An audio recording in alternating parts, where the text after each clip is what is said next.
Shalom Ouvracha, aujourd'hui on a pu étudier le sujet de psychréché concernant la fréquence de risque. D'accord? Quelle est la proportionnalité de chances qu'on arrive à faire la melacha? Si on est vraiment proche du issour de la melacha, est-ce que ça va s'appeler psychréché? Ou bien non, tant qu'on n'est pas dans du 100%, comme psychréché velo yamut, de la tête du poulet, alors ça s'appelle d'avoir shomit keven et c'est moutard pour Rabbi Shimon. Sur ça, on a vu la preuve que le Chidusha Ritva donc ramène dans la Gemara de Ktuvot, qu'on voit que faire la première relation au Shabbat avec la Betula, c'est permis. Pourtant, si on est dans le derrière que ça fait une blessure, on devrait dire que ça devrait être interdit, puis c'est créché que tu fais sortir du sang. Réponse non, étant donné qu'il existe une possibilité de faire la relation Beataya, alors c'est suffisant pour dire que ça s'appelle un cas de Dabar Sheno Mitkaven. Donc de là, on voit que même si c'est 99% de chance de faire la Melacha, ça s'appelle quand même Dabar Sheno Mitkaven et non pas Psychréché. On a vu le Shulchan Aruch dans Shintet Zayin Seif Dalet qui nous dit le cas de quelqu'un qui viendrait étendre un tapis, une martzelette sur une caverette, sur une ruche où il y aurait des abeilles à l'intérieur pour protéger son miel. Lui, il ne fait pas pour capturer, mais pour protéger, par exemple, ce qu'il y a à l'intérieur.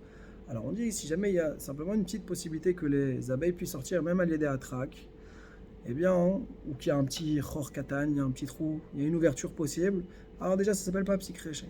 Parce que si ça avait été complètement fermé hermétiquement, alors même si c'est quand ils sont des rabanan, puisque ici on est dans une onitsod, les abeilles ça se capture pas, alors ça aurait été interdit. Donc psychréché sur un sourd des rabanan, c'est interdit, mais dès lors qu'il y a une possibilité, même si c'est difficile et que les abeilles elles peuvent pas savoir où est-ce qu'il y a l'ouverture, parce que c'est noir par exemple, alors malgré tout, ça s'appelle que c'est moutar, c'est d'avoir chez nous mitkaven et c'est moutar.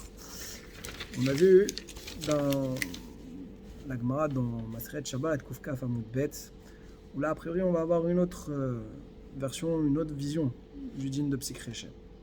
Puisque la Gemara nous dit Tana, ner shachore adelet. Si on a une bougie qui est derrière la porte, poter venol kedarko, on peut ouvrir et fermer comme on en a envie. Et si jamais ça s'éteint, ça s'éteint. T'as pas à te soucier de ça. Quand Rav il a entendu cet enseignement, il a maudit la personne qui était l'auteur de cet enseignement-là.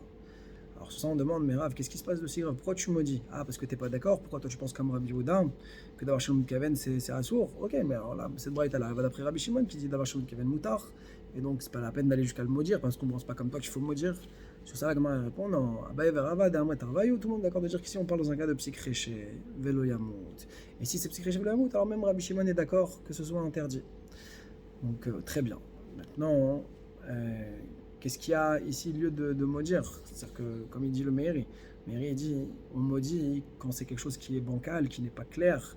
Si c'était quelque chose qui est assourd d'après tout le monde, alors il n'y a pas lieu de maudire, il y a déjà le issour qui fait office de barrière. À quoi elle sert cette malédiction? Alors la réponse c'est la suivante, c'est que ici c'est pas vraiment un psychréché comme on a l'habitude à savoir un cas de 100%.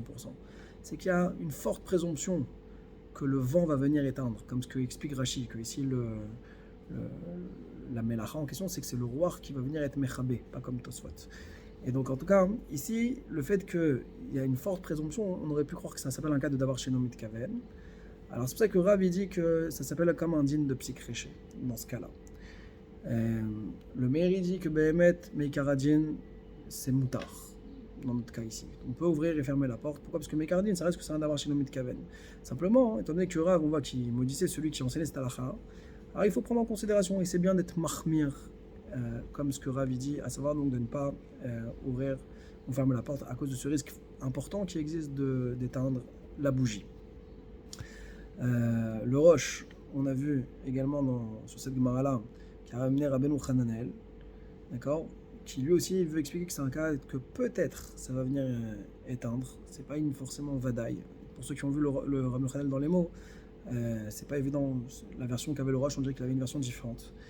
Et il ramène également l'explication du riz de Tosfot, où lui il dit que non, c'est un vrai psychréché et que l'enjeu ici c'est pas que le vent vienne éteindre la bougie, mais c'est que en ouvrant la porte, ça va éloigner ou ça va rapprocher l'huile qui alimente la mèche, et donc c'est quelque chose qui est psychréché par rapport au fait d'allumer ou d'éteindre. Pour conclure, on a vu la halakha donc sur cette gemara-là, dans le Shulchan Aruch, Resh Ayin Zayin Seif Aleph, où le Shulchan Aruch nous dit que ce sera interdit d'ouvrir la porte. D'accord. Alors on a l'impression qu'ici, le Shulchan Aruch se contredit, que c'est un cas de Davar Shenomit Kaven et qui dit que c'est assourd. Pourtant on avait dans Shilamet Zayin qu'il disait que c'était permis de tirer le banc. Alors la réponse, il faut dire qu'ici, on parle dans un cas où c'est Karov les psychréchés. Et que quand c'est Karov les psychréchés, alors ça aura un din de psychréché. Comme ça, il conclut le bureau halakha et le Mahamar Mordechi que également c'est la raison pourquoi c'est assouf, parce que c'est karov les badaï chazak.